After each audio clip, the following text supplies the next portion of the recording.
चल अब हम देखते हैं कि एक क्लोज्ड फिगर है, ये मैंने एक क्लोज्ड फिगर लिया है,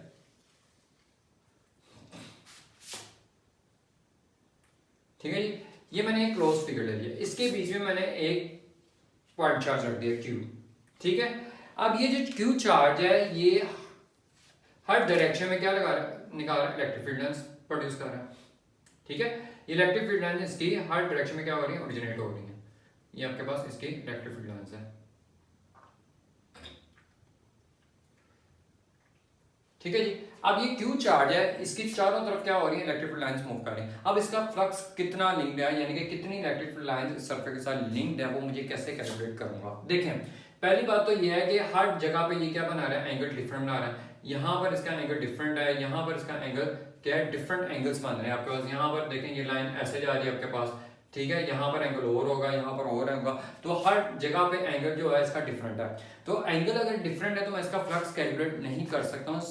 फ्लक्स को कैलकुलेट करने के लिए मुझे सबसे पहले इसका जो सरफेस है उसको फ्लैट सरफेस बनाना है।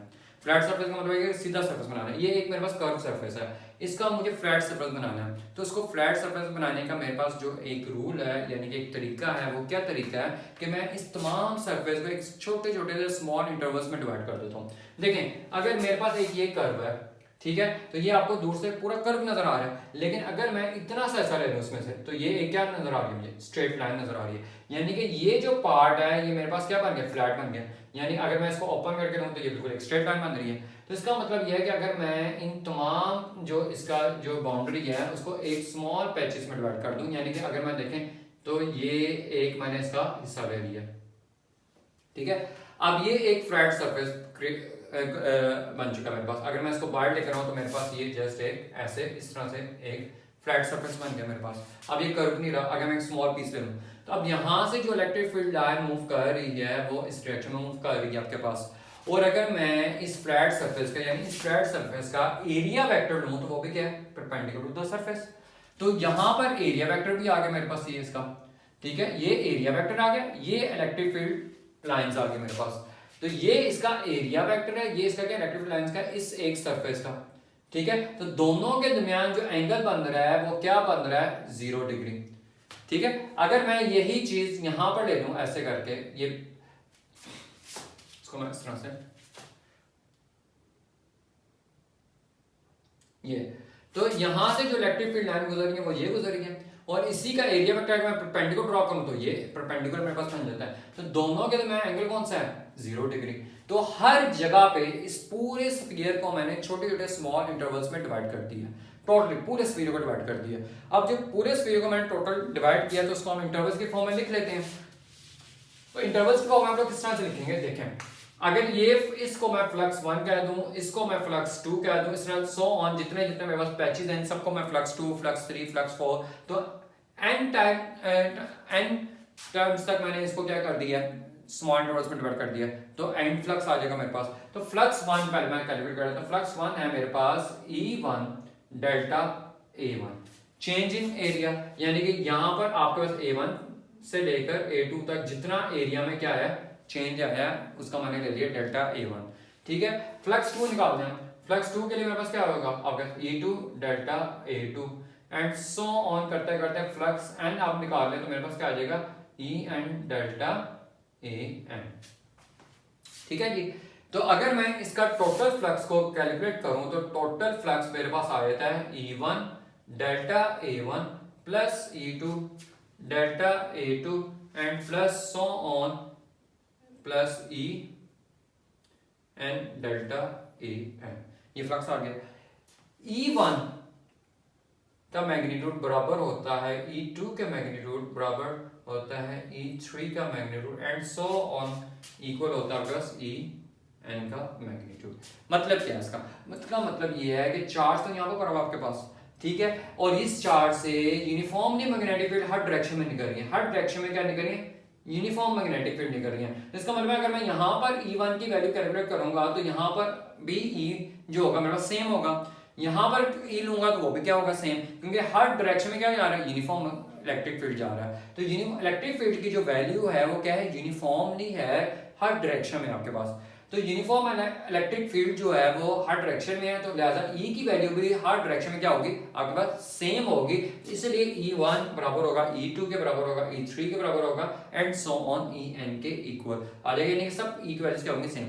अगर ये सब सेम है तो फिर मैं E को क्या हो सकता है कि इसको आप E के बराबर कर लें सबको, तो इसकी जगह पे मैंने E को क्या किया, मैंने कॉमन निकाल दिया और अंदर मेरे पास क्या बच गया, delta A1 plus delta A2 plus delta A3 and so on delta An। ठीक हो गया, ये आपके पास आ गया टोटल फ्लक्स। अच्छा, इलेक्ट्रिक इंटेंसिटी का फॉर्मूला हमने स्टडी किया हुआ है, E इज इक्वल टू आपके पास क्या होता है F बाय Q, और F कूलम फोर्स क्या होती है आपके पास K Q1 Q2 over R का स्क्वायर। ठीक है, अगर दोनों चार्ज हमारे पास सिमिलर हैं तो फिर दोनों के लिए मैं Q यूज कर लेता हूँ, तो इसकी वैल्यू यहाँ पर पुट करें तो E की वैल्यू आ जाती है K Q1 Q2 over R का square into Q।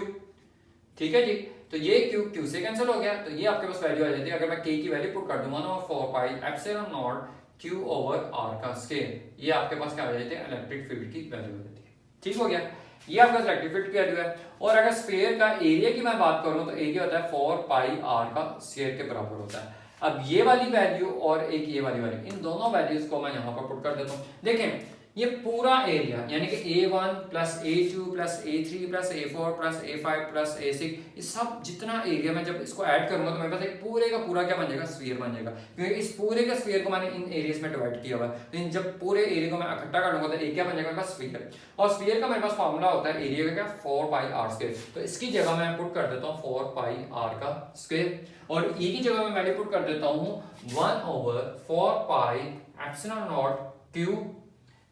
Not Q over R का स्क्वायर। ठीक है जी, तो ये देखेंगे R स्क्वायर इस R स्क्वायर से कैंसिल हो गया, 4 पाई इस 4 पाई से कैंसिल हो गया, तो आपके पास वैल्यू क्या बच गई, Q ओवर एप्सिलॉन नॉट आपके पास वैल्यू बच गई। तो फ्लक्स जो है आपके पास किसी क्लोज फिगर के अंदर अगर हम कोई चार्ज रखते हैं तो उसका जो फ्लक्स हमारे पास आता है वो किसके बराबर आता है, Q ओवर एप्सिलॉन नॉट, यानी कि Q क्या आपके पास वो चार्ज है जो उसके अंदर पड़ा हुआ है, और डिवाइडेड बाय क्या है कि आपके पास परमिटिविटी कांस्टेंट उसका आ रहा है, आपके पास एप्सिलॉन नॉट की वैल्यू आ रही है परमिटिविटी। तो टोटल जो फ्लक्स है किसी भी चार्ज का enclosed by close surface equal होता है आपके पास Q बाय एप्सिलॉन नॉट के इक्वल होता है। इसका मतलब क्या है, इसका मतलब ये है कि देखें आपके पास कोई भी एक सरफेस है, ये इरेगुलर मैंने एक सरफेस ले लिया, उसके अंदर Q1 चार्ज है। अब जरूरी नहीं है कि ये स्फीयर ही हो, कोई भी सरफेस हो सकता है, इरेगुलर पैटर्न का कोई भी सरफेस हो सकता है। अब इसके अंदर एक चार्ज है Q1, ठीक है, इस Q1 इसके अंदर एक चार्ज है, Q चार्ज है। इस चार्ज को सबसे पहले मैं क्या करूंगा, एक क्लोज सरफेस के इर्द क्रिएट कर लूंगा, ये क्लोज सरफेस बनाया, इसके इर्द क्या कर लिया, क्रिएट कर लिया। अब इस चार्ज की जितनी इलेक्ट्रिक फील्ड लाइंस इस सरफेस में से गुजर रही हैं, ठीक है, चारों डायरेक्शन में, अब चारों तरफ गुजरेंगी ना, और यही जो इलेक्ट्रिक लाइंस है वो इसी सरफेस में से पास करेंगे ऐसे करके। देखें ये इसी सरफेस में से पास कर रही है आपके पास हर डायरेक्शन में, क्योंकि सर्कल है उसके तो इनफिनाइट लाइंस होंगी ना उसमें से, तो इनफिनाइट जो यानी कि पूरे को कवर करने की वो, इसका हमें इलेक्ट्रिक फ्लक्स पता है, इस पार्ट का हमें इलेक्ट्रिक फ्लक्स हमने अभी कैलकुलेट किया है, वो कितना होता है, Q ओवर एप्सिलॉन नॉट होता है आपके पास। तो जब इसका मुझे फ्लक्स पता है Q ओवर एप्सिलॉन होता है, तो फिर इसका भी फ्लक्स क्या होगा मेरे पास, Q ओवर एप्सिलॉन नॉट होगा, उसका भी फ्लक्स मेरे पास सेम होगा। इसका मतलब ये है कि जो फ्लक्स होता है वो किसी भी सरफेस की ज्योमेट्री से पे डिपेंड ही नहीं करता है, मैं जैसे मर्जी ज्योमेट्री बना दूं उसके ऊपर ये डिपेंड करता ही नहीं है। ये किसके ऊपर डिपेंड करता है, ये चार्ज के ऊपर डिपेंड करता है, और डिपेंड करता है कि मीडियम के ऊपर डिपेंड करता है, इसकी ज्योमेट्री के ऊपर तो डिपेंड ही नहीं करता। ये किसके ऊपर डिपेंड कर रहा है, देखें चार्ज के ऊपर डिपेंड कर रहा है और उसके मीडियम के ऊपर डिपेंड कर रहा है। मीडियम की कैरेक्टरिस्टिक कौन सी है, परमिटिविटी। तो इसका मतलब ये है कि फ्लक्स सिर्फ दो चीजों पर डिपेंड कर रहा है, एक उसके चार्ज और एक उसके मीडियम पे, वो उसकी किसी भी किस्म की ज्योमेट्री के ऊपर डिपेंड नहीं कर रहा, मैं जैसी मर्जी शेप लगनी हो पर उसके ऊपर डिपेंड ही नहीं कर रहा है। ठीक है जी, तो टोटल जो फ्लक्स हमने कैलकुलेट की है, अगर किसी भी चार्ज को हम किसी भी क्लोज फिगर के अंदर रख दें और उसका हमारे पास फ्लक्स कैसे कैलकुलेट करते हैं, ये हमारे पास एक तरीका है। इस तरह हम लोग क्यूब के अंदर भी कैलकुलेट कर सकते हैं फ्लक्स को, ठीक है, तो वो भी हम लोग एक कोई भी आगे हम लोग इसके इसके बाद हम लोग चलेंगे गॉसेस लॉ में, और गॉसेस लॉ ने हमें डिफरेंट एप्लीकेशंस में हमें बताया है कि हम लोग किस तरह के जो आपके पास चार्ज को किस किस तरीके से हम लोग कैलकुलेट कर सकते हैं इन डिफरेंट फिगर्स के अंदर। ठीक है, तो उसके अंदर हम लोग देखेंगे कि अगर इलेक्ट्रिक फील्ड लाइंस मूव कर रही है उसके अंदर कौन कौन सा क्लोज फिगर किस किस तरीके से हम लोग उसको यूज करते हैं, क्यूब को भी यूज करते हैं हम लोग, सिलेंडर को भी यूज करते हैं हम लोग। तो ये हम लोग उसकी एप्लीकेशन में और गॉसेस लॉ के बारे में स्टडी करेंगे नेक्स्ट लेक्चर में, और उसके बाद उसकी एप्लीकेशन में हम लोग जाएंगे कि किस तरह से हम लोग फ्लक्स को, इलेक्ट्रिक इंटेंसिटी को हम लोग कैलकुलेट करते हैं with the help of Gauss law. लेकिन उससे पहले हम लोगों ने ये जो स्टडी की है इसको मैं दोबारा रिपीट कर देता हूँ कि अगर कोई भी चार्ज किसी क्लोज्ड फिगर के अंदर मौजूद होता है तो हम उसके फ्लक्स को कैसे कैलकुलेट करते हैं। एक अगर स्फीयर है, स्फीयर के अंदर मेरे पास एक चार्ज पड़ा हुआ है, उसकी इलेक्ट्रिक फील्ड लाइंस चारों तरफ क्या यूनिफॉर्मली स्प्रेड है, तो मैं इस स्फीयर को पहले फ्लैट सरफेस बनाऊंगा। उस फ्लैट सरफेस को मैं किस तरह से बनाऊंगा कि मैं उसको स्मॉल इंटरवल्स में, यानी कि स्मॉल जो आपके पास पैचेस होंगे उसमें डिवाइड कर दूंगा, और उसमें से एक फ्लैट सरफेस मैं लूंगा तो उसमें जो आपके इलेक्ट्रिक फील्ड लाइंस होंगी वो इस तरह से मूव कर रही हैं। ठीक है, और इसी का अगर मैं परपेंडिकुलर ड्रॉ करूं तो मेरे पास ये परपेंडिकुलर बन रहा है, ये मेरे पास एरिया वेक्टर है और ये मेरे पास क्या है, इलेक्ट्रिक फील्ड लाइंस हैं। तो इन दोनों के दरमियान जो एंगल है वो क्या है, मेरे पास जीरो, और हर जगह पे मैं इस तरह से पैच लूंगा कि जो फ्लैट सरफेस बन जाए और जहां पर मेरे पास जो एरिया वेक्टर वो क्या हो, उसके परपेंडिकुलर हो, और इलेक्ट्रिक फील्ड लाइन भी इसके क्या हो, मेरे पास उस एरिया वेक्टर के क्या हो, पैरेलल हो। तो दोनों के में एंगल कौन सा होगा, जीरो। तो हर जगह पे एंगल मैंने क्या कर दिया, सेम कर दिया। कौन सा कर दिया, 0 डिग्री कर दिया। तो उसको फिर मैं हर पैच को मैं अलग अलग से क्या कर लूंगा, एडअप कर लूंगा।